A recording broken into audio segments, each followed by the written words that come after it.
Bonjour à tous et nous sommes sur notre chaîne YouTube.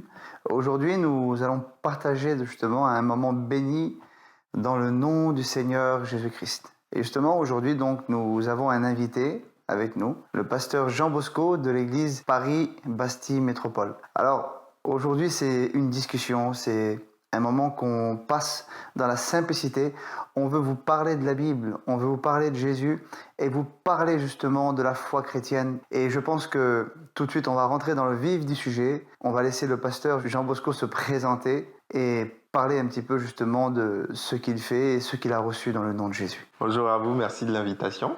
Aujourd'hui, on va pouvoir échanger librement. Ça fait du bien de pouvoir des fois parler entre pasteurs, de pouvoir juste s'exhorter les uns les autres. Je pense que vous serez aussi certainement très bénis par cet échange-là, fraternel qu'on aura. Amen. Gloire à Dieu. Et donc, toi, tu es pasteur d'une église, c'est ça? C'est ça, je suis pasteur d'une église en région parisienne, donc l'église Paris Métropole. On a plusieurs campus, à Bastille, République et Logne. Et c'est une église bénie, on a plusieurs centaines de membres. Et on voit l'action de Dieu dans cette église-là. Amen. Gloire à Dieu. Et justement, donc, en tant que pasteur d'église, je pense que tu es confronté chaque jour justement à toutes sortes de situations, toutes sortes de personnes justement qui ont des pensées par rapport à l'église. Et justement, je voudrais que tu nous dises un petit peu qu'est-ce que tu penses de l'église. Aujourd'hui, c'est une vraie question parce que je pense que la pandémie du Covid-19 a redéfini ce que c'est que l'Église. L'Église, telle qu'on la connaissait, était très localisée. Et au travers de cette pandémie, le fait que les gens ne pouvaient plus se déplacer, le fait que les gens ne pouvaient plus aller se rassembler physiquement, on a beaucoup utilisé Internet. Ça fait qu'aujourd'hui, on a une autre manière de voir l'Église locale. L'Église, elle ne change pas. Je crois, Pasteur James, que l'Église ne change pas. Jésus a dit, je bâtirai mon Église. L'Église va résister à toutes les guerres, à toutes les crises, à toutes les épidémies. Donc l'Église sera toujours victorieuse. Mais je pense que l'Église va changer de forme. Dans les années qui vont suivre, on verra de nouvelles pratiques émerger, on verra aussi d'anciennes pratiques s'arrêter, parce que l'Église va vraiment changer. Amen.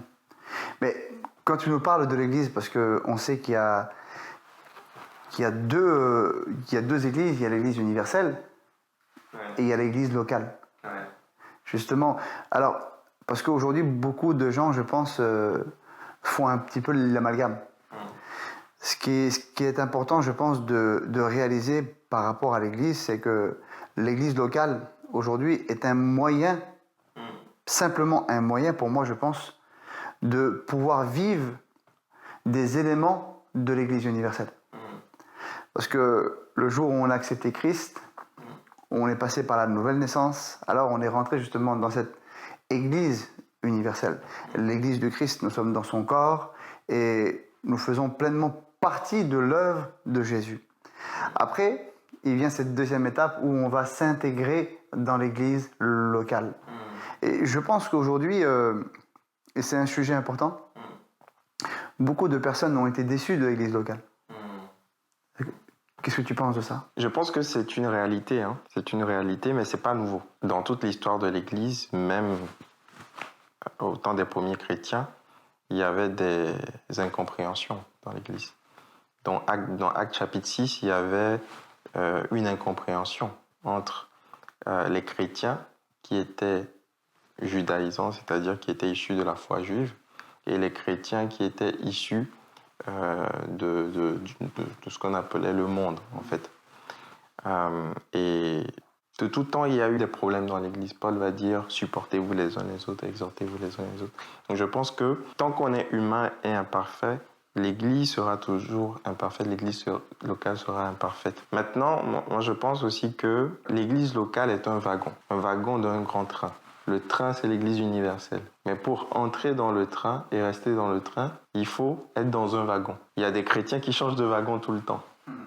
ou qui disent « moi je ne veux appartenir à aucun wagon ». Et ça, ce n'est pas possible parce qu'on ne peut pas vivre sans famille. On a besoin d'une famille, même si on est appelé un jour à quitter nos parents et puis à fonder nous-mêmes une autre famille. Mais le plan de Dieu, c'est qu'on soit dans une famille. Et on voyait dans les Actes qu'il est écrit que le Seigneur ajoutait chaque jour à l'Église ceux qui étaient sauvés. Ça veut dire que Dieu sauve des gens, mais les ajoute à l'Église. Normalement, ceux qui sont sauvés, c'est l'Église.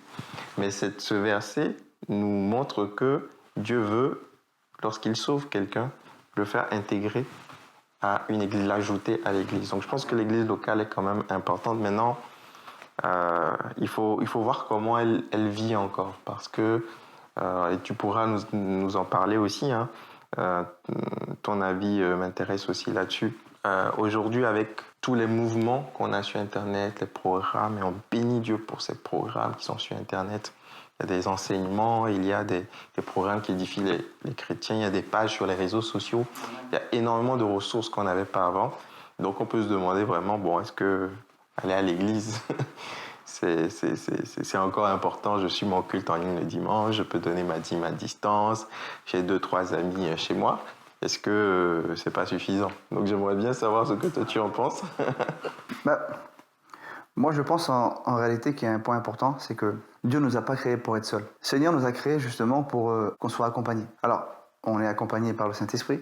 Le Seigneur est pleinement avec nous. Il nous remplit, il nous conduit, il nous dirige. Mais au commencement, Dieu crée l'homme et de suite, il crée la femme pour l'accompagner. Donc, Dieu sait que l'homme a besoin d'aide. L'homme a besoin de ne pas être seul, mais d'être uni, justement. Et c'est pour ça aujourd'hui que beaucoup de chrétiens sont isolés. Pourquoi? Parce que soit ils ont été déçus d'un homme, d'une église, d'un mouvement, et du coup, ils ont eu un raisonnement pour eux qui était peut-être un petit peu logique. Ils se sont dit, de toute façon, je crois en Dieu, je crois en Jésus, et c'est principal, je vais faire ma vie chrétienne chez moi. Et c'est là un petit peu l'erreur que beaucoup font. Pourquoi? Parce que quand on va à l'église, il y a un point très important à réaliser, à comprendre, c'est que on ne va pas dans une église avec des gens qui sont parfaits, qui ont tout compris, qui savent tout. Non, on va dans une église avec des frères et des sœurs en Christ. Avec un homme de Dieu qui est là, qui a reçu un appel, qui a reçu un ministère et qui lui aussi évolue en même temps que son église. Ça veut dire que l'homme de Dieu a le droit de faire des erreurs. L'homme de Dieu a le droit de se tromper. L'homme de Dieu a le droit d'être imparfait. Ça, c'est important de dire ça. Hein. Parce que nous sommes des hommes. Nous sommes que des hommes. Et déjà, quand tu vas à l'église et que tu as cette notion-là, déjà, c'est comme si tu mets une carapace autour de toi en voulant dire « je me protège ». Et je ne serai pas déçu. Pourquoi? Parce que je pars sur la base que dans cette église, c'est des frères et sœurs en Christ. Et si on veut être honnête avec nous-mêmes, nous faisons des erreurs. Nous-mêmes, nous ne faisons pas tout bien. Et des fois, on agit mal. Des fois, on n'agit pas comme Dieu voudrait. Et des fois aussi, si on poserait la question à certaines personnes, est-ce que je t'ai déçu? Ces personnes diraient oui. Tu m'as déçu dans tel et tel domaine. Donc je crois qu'il faut vraiment être honnête avec nous-mêmes.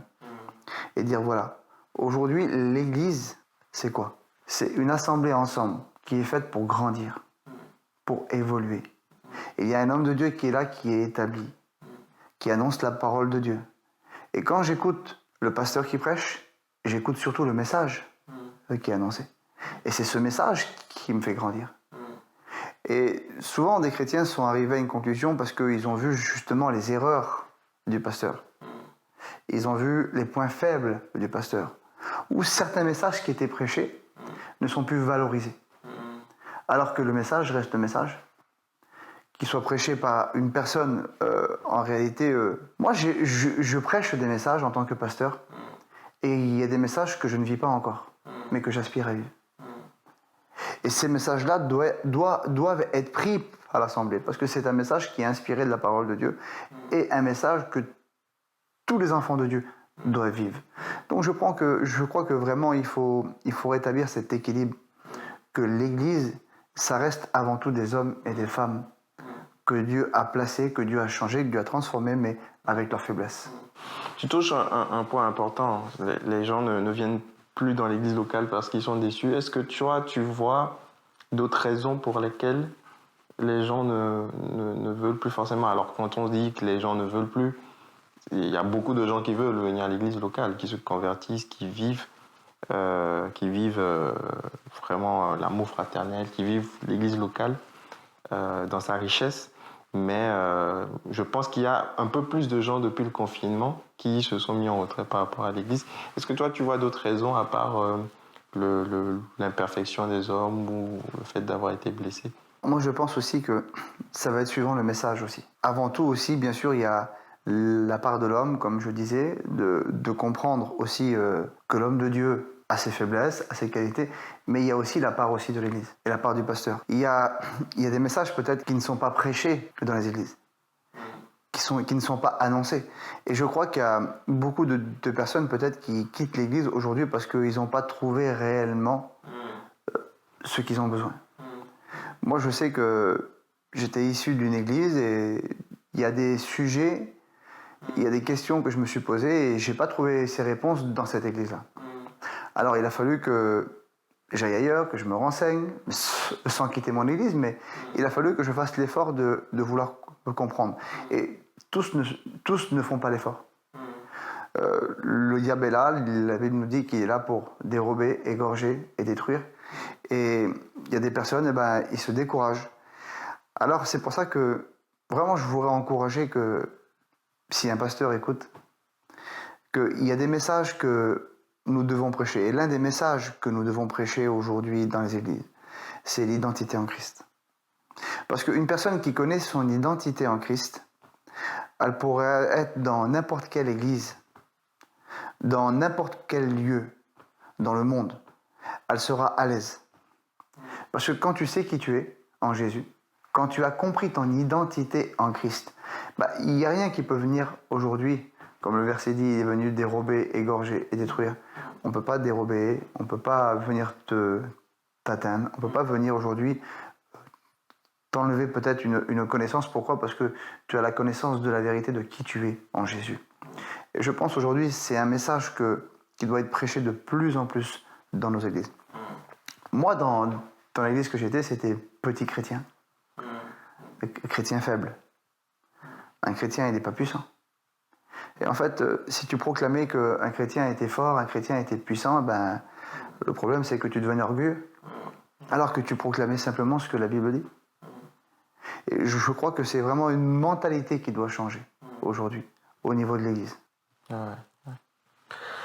Il y a quelque chose quand même que je note dans ce que tu dis, c'est qu'on a une responsabilité en tant que berger, en tant que prédicateur, sur ce qu'on dit. Il faut qu'on nourrisse bien les brebis. Et moi, je pense vraiment à tous ces pasteurs-là qui servent fidèlement. Il y a un encouragement de la part de Dieu à être de bons bergers, à servir. Mais je pense aussi qu'il y a un encouragement aux chrétiens compatissants. Tu l'as dit tout à l'heure. Des fois, on devient des chrétiens consommateurs, où on attend le meilleur message, on attend le meilleur pasteur, on attend la meilleure église, on attend la meilleure estrade, le meilleur bâtiment, les meilleurs équipements. Et si on n'a pas ça, en fait, on va chercher ailleurs. On veut le meilleur produit d'église. Et ce qui me touche, c'est ce que je relève quand même dans l'histoire de l'église chez les premiers chrétiens, c'est qu'on ne choisissait pas son église à partir des caractéristiques technologiques, techniques ou bien le meilleur message. On choisissait l'église par rapport à la vérité. Là où la vérité était prêchée, là où l'église était vécue, telle qu'on le vit dans la Bible, les gens allaient dans l'église de leur ville. Avant, il n'y avait pas beaucoup de choix non plus.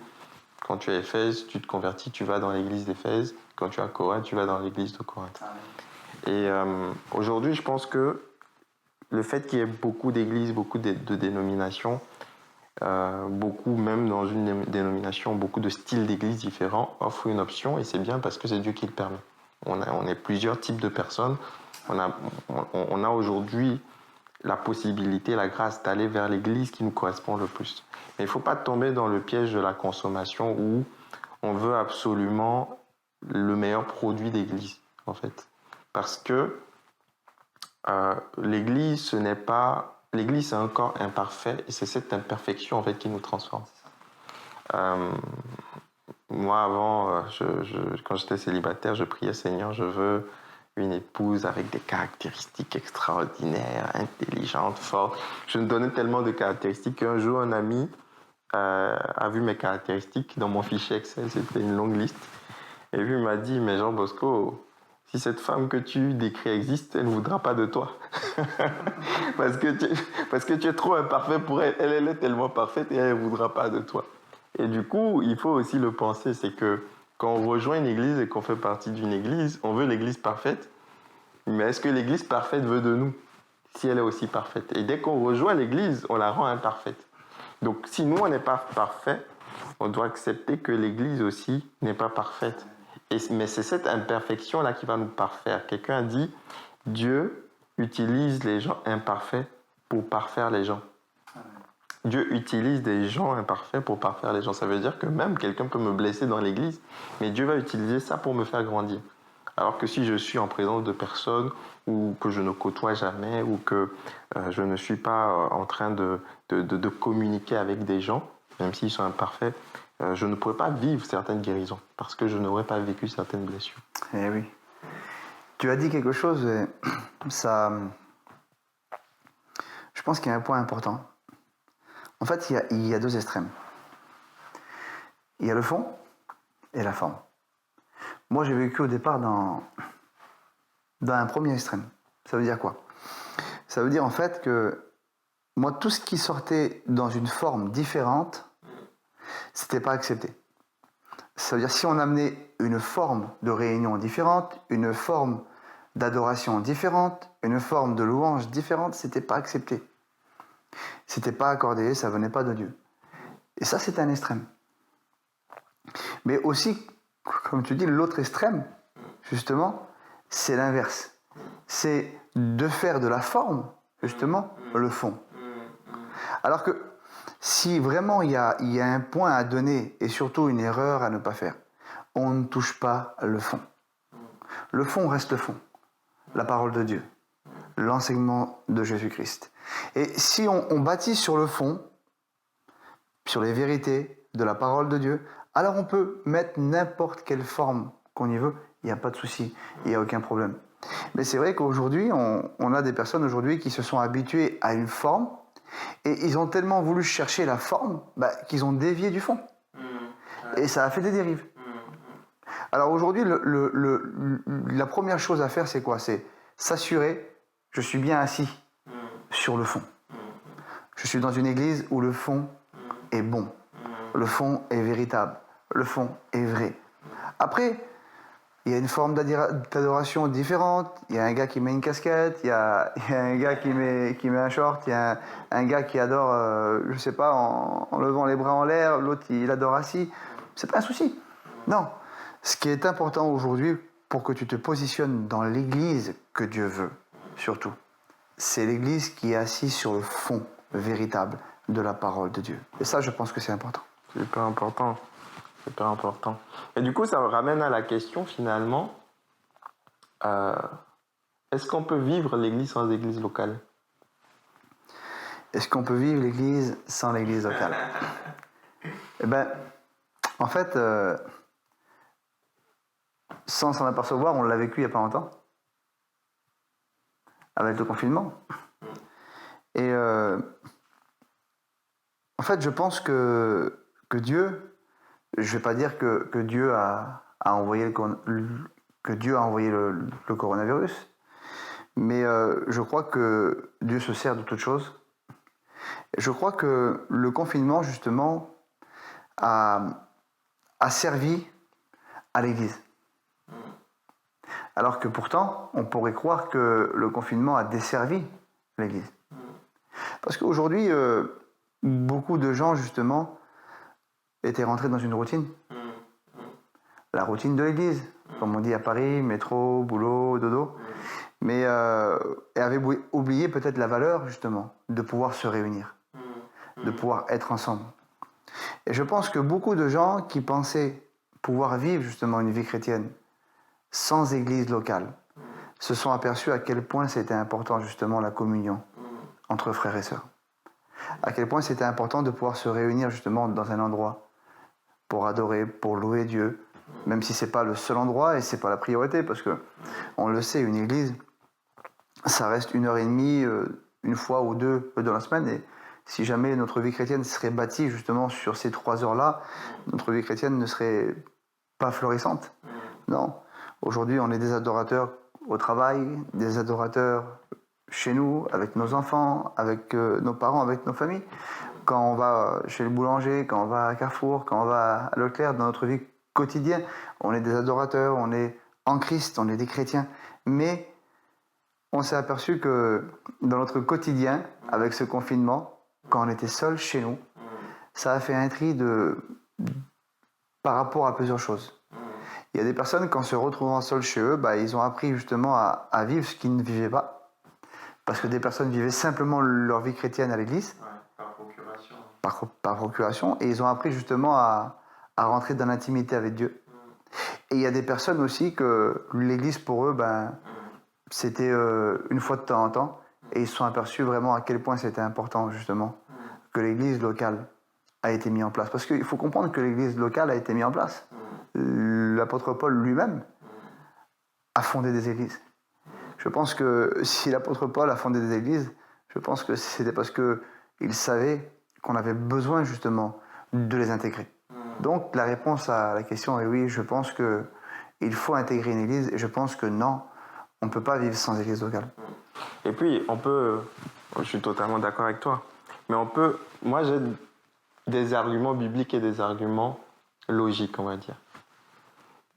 Dans les arguments bibliques, il y a d'abord le fait que dans la Bible, les premiers chrétiens se sont réunis localement. La Bible dit qu'ils se réunissaient dans le temple et dans les maisons, dans Actes. Donc, il y avait des rassemblements physiques. Alors, on pourrait dire à l'époque qu'il n'y avait pas Internet, donc il n'y avait pas le choix. Mais allons plus loin. Jésus ne va pas parler de l'Église dans beaucoup de versets. En fait, il n'y aura que 2 fois où Jésus va parler explicitement de l'Église, dans les évangiles, et une fois dans l'Apocalypse.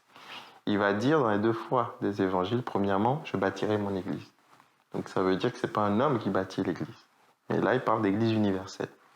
Et la 2e fois, il va dire que si l'un d'entre vous a péché, qu'il aille voir la personne, ensuite qu'il prenne une personne avec lui, et ensuite il le dit à l'Église.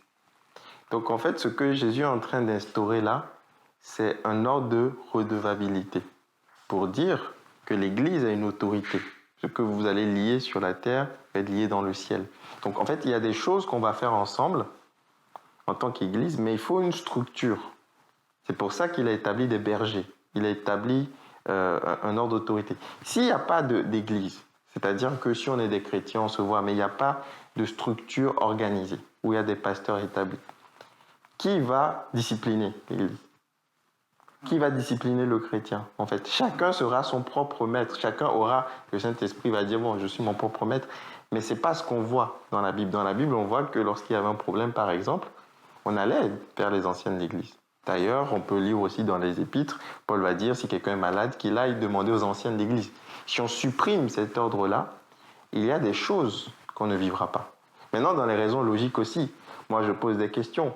Si on enlève l'Église, qui va célébrer tes mariages? Qui va célébrer tes baptêmes? Qui va prier pour toi lorsque tu seras baptisé? Qui va t'accompagner dans les phases de ta vie? Le rôle du pasteur, c'est pas juste prêcher un message.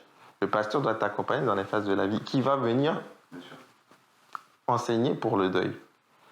Qui va venir t'accompagner, te donner des conseils pour le mariage? Donc, j'irai même plus loin pour terminer. Lorsqu'on regarde une église en ligne, il ne faut pas oublier qu'il y a des personnes en présentiel qui servent pour qu'on puisse regarder l'église en ligne. Il y aura toujours besoin de personnes pour servir en présentiel. Il y aura besoin de personnes pour monter les caméras, pour faire la sono, pour faire les lumières. Aujourd'hui, c'est une nécessité. Donc, on aura toujours besoin de personnes physiquement, en fait, pour faire l'église. Et même nous, dans notre vie, j'ai parlé du mariage tout à l'heure, on ne peut pas se marier sur Internet, en ligne. On a besoin de rencontrer la personne. Donc si on ne va plus dans une église où il y a un rassemblement, où est-ce qu'on va rencontrer la personne? Donc, ou même, on veut déménager. Mais est-ce que je peux trouver des frères? Alors, ça dépend si on a des relations, mais il y a des gens, ils ont aucune relation et c'est les frères de l'église qui est donc. Moi, tout ça m'amène à me dire la crise, le contexte sanitaire nous a montré qu'on ne doit pas être, on doit être autonome par rapport à l'église. C'est-à-dire que je ne peux pas juste prier à l'église et ne pas prier chez moi, vivre ma foi à l'église et ne pas vivre ma foi chez moi. Par contre, je ne peux pas être indépendant. C'est-à-dire je ne peux pas couper complètement mon contact avec une structure locale d'église. Parce que la Bible dit que c'est là où l'Éternel envoie la bénédiction. Il y a une bénédiction que je peux recevoir de Dieu directement. Il y a une bénédiction que je ne peux recevoir que dans l'église locale. De la même manière qu'Élie a vécu un miracle de provision 2 fois. Il a vécu une fois directement avec Dieu, lorsque Dieu lui envoyait les corbeaux du ciel pour le nourrir, mais il a vécu une autre fois via quelqu'un, via la veuve de Sarepta. Donc on a besoin de cette intimité, ce lien direct, cette communion personnelle qu'on peut vivre chez nous. Mais on a aussi besoin de vivre dans l'église locale, voilà, cette interaction, cette discipline et puis cet accompagnement aussi de berger. Et si tu aurais donc un conseil pour finir à donner justement à une personne qui se pose des questions justement par rapport à l'intégration d'une église, justement par rapport à peut-être qui a été déçu, qu'est-ce que tu pourrais lui dire? Moi aujourd'hui, j'établis 4 fondements pour une église locale. Le premier fondement, c'est la parole de Dieu, l'enseignement. Dans Actes 42, il est écrit qu'il persévérait dans l'enseignement des apôtres, la prière, la fraction du pain et la communion fraternelle. Les 4 piliers pour moi. Le premier pilier, c'est l'enseignement, c'est-à-dire la parole de Dieu, il faut que ce soit fondé sur la Bible. On a plusieurs déviances aujourd'hui, mais il faut que la doctrine, l'essentiel, soit là. Il faut qu'on prêche la Bible. Le deuxième pilier, c'est la communion fraternelle. C'est une église où on vit ensemble des relations. Le troisième pilier, c'est la prière. Une église où il y a la puissance du Saint-Esprit, où on vit la vie de l'Esprit, en fait. Et quatrièmement, la fraction du pain, c'est-à-dire la solidarité, le lien vers l'extérieur. Une église qui n'est pas tournée que sur elle-même, mais une église qui est ouverte vers l'extérieur. La fraction du pain, ça veut dire que je partage mon pain avec celui qui a faim. C'est du social, en fait. Donc aujourd'hui, dans le monde évangélique, tu as des églises qui sont très axées sur un domaine seulement. Par exemple, dans un continent dont je n'aimerais pas le nom, il y a beaucoup d'églises que communion fraternelle. C'est très fun, où on passe des bons moments et on néglige les autres aspects. On néglige la prière ou tout ça, mais c'est juste, on se retrouve, on est bien ensemble et tout. Mais c'est pas suffisant. Et puis tu as des églises où c'est la doctrine, que la doctrine. Mais on néglige les autres aspects. Du coup, c'est rigide, ça peut être même légaliste. Tu as des églises où c'est la prière, la vie de l'esprit. On prie beaucoup, mais on néglige les autres aspects. Et puis, tu as des églises, c'est le social, mais aujourd'hui, on sait que l'Armée du Salut ou la Croix-Rouge, voilà, c'est pas des organismes chrétiens. Donc, c'est pas juste quand je fais du bien aux gens que je suis l'église. Donc, il faut, et c'est le conseil que je donne, une église équilibrée dans les 4, où on trouve l'enseignement, où on trouve un peu de communion fraternelle, on trouve un peu de la vie de l'esprit, et on trouve un peu cette fraction du pain, cette ouverture de l'extérieur. Donc si vous trouvez une église qui n'est pas parfaite, mais où il y a ces 4 éléments-là qui est équilibré, voilà, vous pouvez choisir cette église-là pour moi. Amen, gloire à Dieu. Moi, je voudrais donner un petit conseil justement à une personne justement qui est en difficulté justement par rapport à l'église. J'ai cité un verset tout à l'heure qui disait que le diable, il vient pour dérober, égorger et détruire. Et il est cité comme le voleur. Le voleur vient pour dérober, égorger et détruire. Et en fait, ce qui me frappe, c'est l'ordre. Dérober, égorger et détruire. En fait, ce qu'il va commencer à faire, c'est à dérober. Alors, il commence par quoi? En fait, il y a des vérités bibliques qui sont installées en toi au départ, que Dieu met dans la simplicité. Où ces vérités sont le fruit de l'esprit, sont en toi, tu les as reçues, et au départ, c'est facile de les mettre en pratique. Au départ, c'est facile de manifester l'amour. Et on le fait facilement. Pourquoi? Parce que c'est naturel. Et en général, au départ, il n'y a pas trop de... On n'a pas trop de problèmes, on n'a pas trop de difficultés, c'est tout nouveau. Et à un moment donné, viennent les conflits. À un moment donné, viennent les difficultés. Vient peut-être les trahisons. Vient, on a vu telle et telle situation. Et c'est là que, si on commence justement à rentrer dans un débat avec l'ennemi, dans nos pensées, qui va commencer à dérober tout doucement ces petits fruits qui sont en nous, comme la paix, la patience, la joie, l'amour. Et à partir de là, quand tu commences à rentrer justement en discussion, et que tu commences à dire oui, c'est vrai, telle situation, je l'ai vu, oui, puis c'est comme ça. Et on commence en fait à donner raison justement à des pensées qui viennent et qui sont en contradiction pourtant avec la parole de Dieu. Pourquoi? Parce que même quand on voit un frère qui pêche, même quand on voit un frère qui nous blesse, même quand on voit un frère qui nous a fait du mal, on est appelé à le pardonner. On est appelé à le bénir. On est appelé justement à aller plus loin, à avancer, à grandir. Et dès l'instant qu'il a commencé justement à te dérober l'essentiel du départ, à un moment donné de l'Apocalypse, il dit c'est que ce que j'ai contre toi, c'est que tu as abandonné ton premier amour. Et le premier amour est essentiel, je crois, justement pour pouvoir vivre épanoui dans une église. Parce que il a été parlé et question de ça. Il y a 3 choses qui demeurent. La foi, l'espérance et l'amour. Et il dit de ces 3 choses, la plus importante est l'amour. Et si on se laisse dérober ce sentiment-là, pour venir conforter des pensées qui ne sont pas de Dieu et qui viennent de l'ennemi, alors la deuxième étape vient. Il va pouvoir égorger. Je me suis toujours posé la question, pourquoi il dit égorger? Et le symbole, c'est quoi? C'est la séparation. La tête du corps. Et je crois que Christ est appelé la tête et que l'Église est le corps. Et à un moment donné, quand il arrive à dérober justement ces sentiments-là, c'est comme si que toi-même spirituellement, tu te sors, tu t'écartes, tu t'isoles. Et quand tu es isolé, alors la 3e étape vient.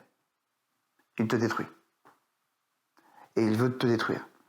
Alors, pour pas arriver à cette étape-là, à cette étape où tu es à terre, cette étape où l'ennemi il t'assaille, il te fait du mal, où tu sens que chaque jour qui passe, c'est un poids plus lourd. Alors, aujourd'hui, je te conseille, spirituellement, de faire une forteresse, justement, dans tes pensées.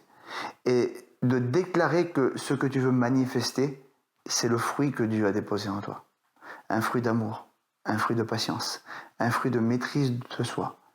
Si chaque chrétien décide et déclare manifester le fruit de l'esprit, alors aujourd'hui on vivra dans une église locale épanouie, où chacun saura prendre soin les uns des autres, où chacun saura justement vivre avec la différence des autres, où chacun justement apprendra à vivre avec les qualités et les défauts des autres. Et je crois que ça démarre par là justement. Le caractère de Christ, le parfum de Christ en nous, le fruit de l'esprit. À partir de là, je pense que l'église locale, elle va s'épanouir, elle va grandir. Et justement, elle ne sera plus une église locale justement qui fait fuir les chrétiens, mais elle sera une église locale justement qui va grandir, s'épanouir et attirer surtout le maximum de personnes. Amen. Amen. Je pense que c'est ça pour moi une clé justement que l'Église a besoin aujourd'hui. Voilà, je pense qu'on a répondu à pas mal de questions. C'était très intéressant. Amen. Alors vous pouvez retrouver aussi mon frère, hein, le pasteur JB. Il a aussi sa chaîne YouTube, donc vous pouvez aussi aller voir ses prédications, écouter ses enseignements, vous serez richement bénis. En tout cas, que Dieu vous bénisse. Merci de nous suivre et de passer ce temps avec nous. Et on se retrouve justement pour un prochain moment ensemble béni dans le nom de Jésus. Que Dieu vous bénisse. Dieu vous bénisse.